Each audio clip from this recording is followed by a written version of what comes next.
Okay, so we're going to move on now to a topic that lots of men have asked me about over the years. This seems to be a real concern. If they ask me, Alexander, I want to commit to my girlfriend, but I'm worried that our sex life is not going to be the same in the future. Right now everything's great, but I have this really high sex drive. What if in 10 years, we go down to once a week or once a month? I'll be miserable and I don't want to start a relationship like that. And so what we're going to discuss now is why women sleep with men a lot at the beginning of a relationship and why that drops off and if there's anything that you can do about it. But before we get to that, I wanted to play this clip of this woman giving advice on how to have a one-night stand. I'm gonna tell you what you should do after a one-night stand. 1. Do not ever romanticize anything. Do not linger around the next day, giving him those morning cuddles, giving him coffee and breakfast and whatnot. It's called a one-night stand for a reason. You should not be clinging on to the experience or to that person. If you genuinely had a fun time and want a next time, great. But don't give him exclusive benefits over a free trial. Literally just respectfully leave once you wake up. If he wants to see you again, he'll be the one who should text you first. And in order to be missed, you gotta leave. Like and follow if you want a part 2, and DM us on Instagram if you want some more personal advice. It's hard to imagine worse advice.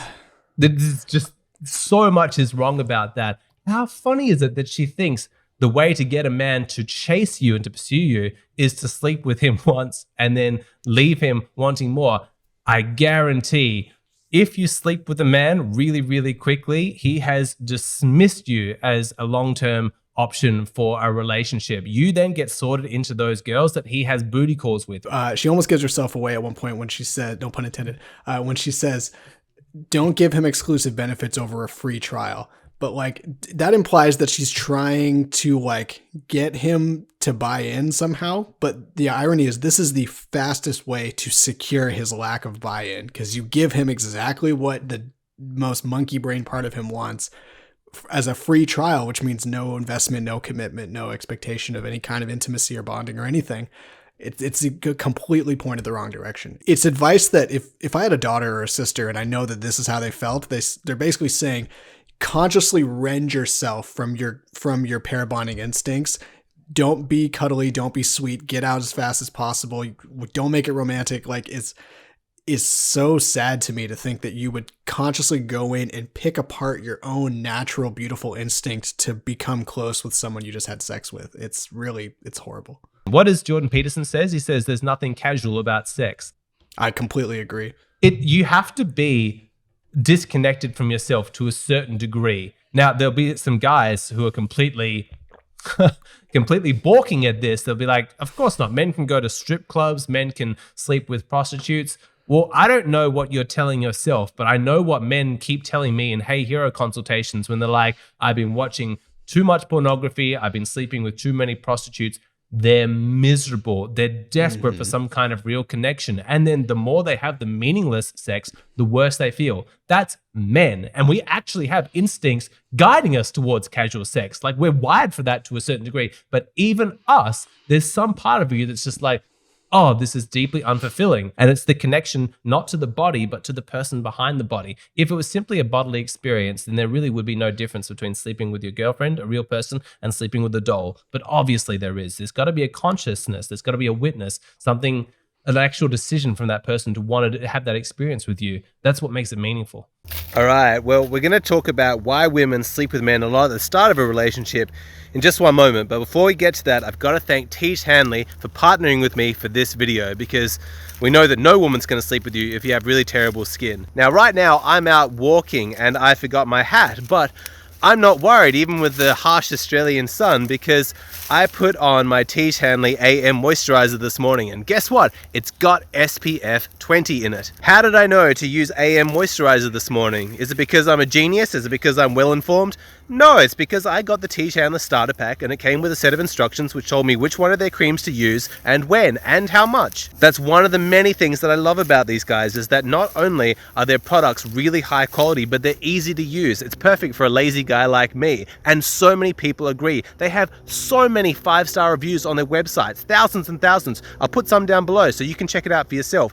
There's a reason why these guys make such popular products. If you're a Tiege Hanley member, you get so many benefits. You can customize your boxes. You get 20% off on retail products. You get free shipping inside the US, and it's pretty cheap if you're shipping internationally. You can pause or cancel your order at any time. Because Tiege Hanley are sponsoring this video, they're giving my audience an amazing deal. They're giving you 30% off your first order of the starter box, plus they're going to throw in a free gift. I love these guys. I keep partnering with Tiege Hanley because I really believe in their product. Click the link below, get the Tiege Hanley starter pack. You're not going to regret it. What I really wanted to discuss in this segment is why women are so promiscuous at the start of a relationship. What's the psychology going on there? Is there an evolutionary benefit? And I think that it's important to actually speak about where this is coming from a woman's perspective to understand it, because my concern from what I've seen from so many Hey Hero requests is that a lot of men feel like women's high libido and it dropping later on in the relationship is part of a... Let's steelman their case. Why would a woman do that? Okay, so you've got a woman who's a 6 out of 10 in terms of quality. You've got a man who's an 8 out of 10 in terms of quality.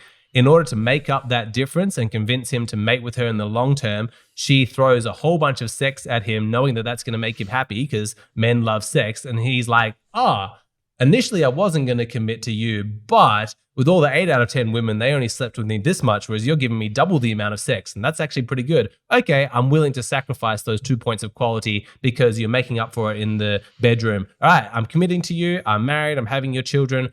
Oh, now it's all dried up. Now we're not having sex anymore. And that was just a strategy you were employing in order to make me think that the relationship with you is going to be better than it actually has turned out to be. Gotcha. So it's a bait and switch, essentially. Yeah. I can easily imagine that there are men who have been in much longer term relationships where his sex drive maybe has gradually diminished, which would be explained by the Coolidge effect and just his aging. But then the woman's just tanked and went to nothing at all. And so what's the explanation for that? Let's say the sex well actually dries up pretty much entirely, almost exclusively on behalf of the woman. That's not Coolidge effect. That's very likely something else going on. Look, here's the truth. I think that... And if we're going to talk about this, it's actually not useful to frame it in terms of why does a woman's sex drive drop off as the relationship goes on. The correct way to look at it is why is a woman's sex drive hyper, crazy at the beginning of a relationship, because that's actually the anomaly. So what is typically happening in that instance is, yes, there's some truth that if she really likes a guy, she is using sex as a way of inducing him to commit to her. That's absolutely true. Not in the way that Asian woman was explaining. She's obviously wrong about that. But in a more basic level, at the start of a relationship, yes, you want him to commit to you. And there's an evolutionary reason behind that. I'll actually pull up a graph. I'll show you this, Sure. Matt.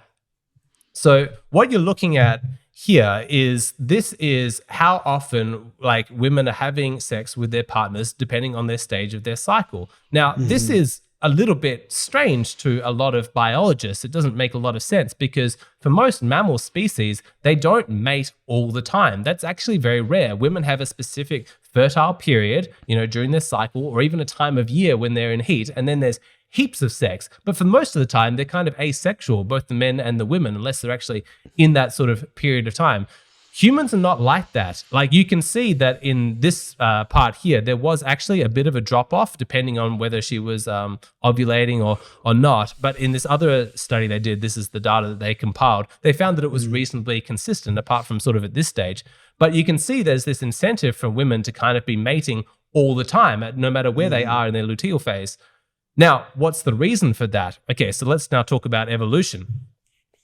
A woman wants to make a man certain that any children that she bears are going to be his. That's the biggest way to induce a commitment from him in order to provide for her and the children, because men are terrified about paternity certainty. They don't want to be biological suckers raising somebody else's child. That's a really big deal.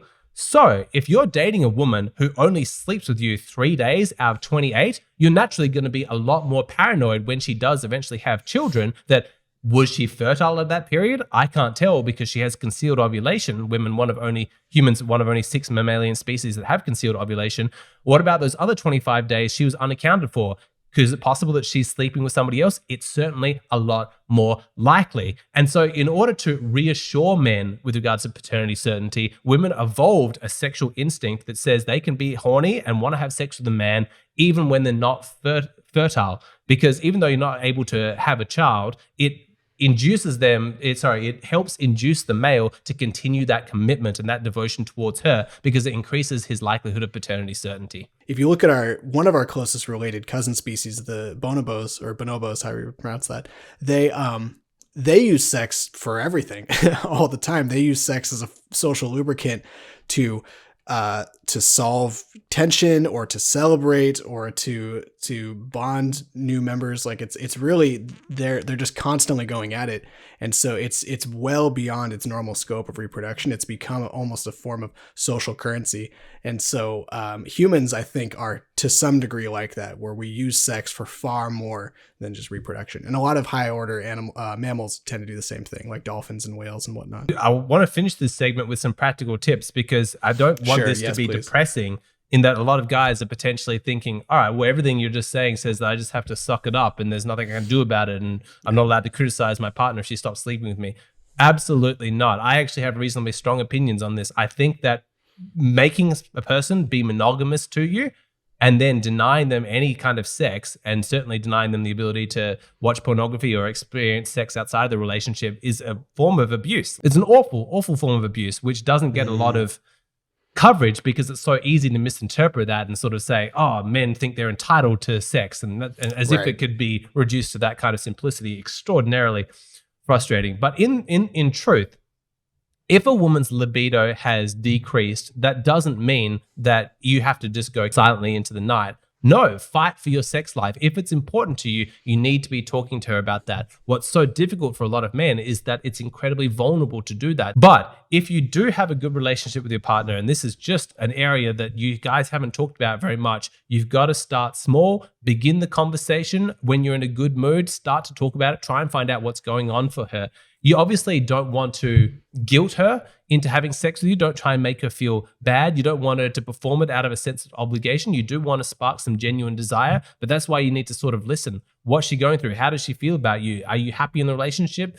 Is she unhappy in the relationship? Like, why specifically has the sex dried up completely? And what can you do to start that well again? I think that's really good advice. I'm glad you added that extra point about genuine desire, because I don't agree with a whole lot of what the guy says, but Rollo Tomasi, one of his main lines that he repeats is, you can't negotiate desire. And that principle, I think, is almost untouchable. Like, you can't talk someone into why they should logically be attracted to you. It just doesn't fucking work. And guys try, they still try. It's remarkable. But that doesn't mean you can't talk about it. And that doesn't mean you can't be honest with how you feel about it. But in order to stimulate sexuality, you can't just agree that it would be a nice idea and then she'll say, oh, good point, and then she becomes aroused. You know, it needs to come from a deep place in her biology and in his biology, and neither person can simply get around that by consciously apprehending that. It needs to tap into your old monkey brain, which is a beautiful source of power if you know how to find it. What prevents a lot of guys from doing that can often be like I think that she should initiate, in which case what you're really after is not necessarily sex. You're after validation that she still likes you, that she cares about your needs. In truth, you do need to maintain your partner's attraction towards you. Now, mostly as the relationship goes on, that should be by treating her nicely, listening to what she says, basically having a functional relationship. But it wouldn't hurt for her to always be seeing you when you're at your best, when you're fit and healthy, you've been to the gym, when you're eating healthy food, when you're spending time with people other than her. That's really, really important. If you just follow her around all day like a puppy dog, she's not going to be attracted to you. Whereas if you've gone out and you spent time with interesting, dynamic people, you come back with stories about your adventures and things like that, it's going to reawaken that, oh, look at all this masculinity that he has. I remember that. God, I want that. I'm attracted to it. So it's up to you, mostly for a lot of guys. If you want the sex life, you do have to earn it in some sense. I feel like I'm going to get pilloried for saying that, but that's kind of the truth. You can't ever really rest, not completely. It's not enough to say, I was good looking and I treated her well for the first 5 years of my relationship. Then we got married so that I needed to stop caring about that. It just doesn't work.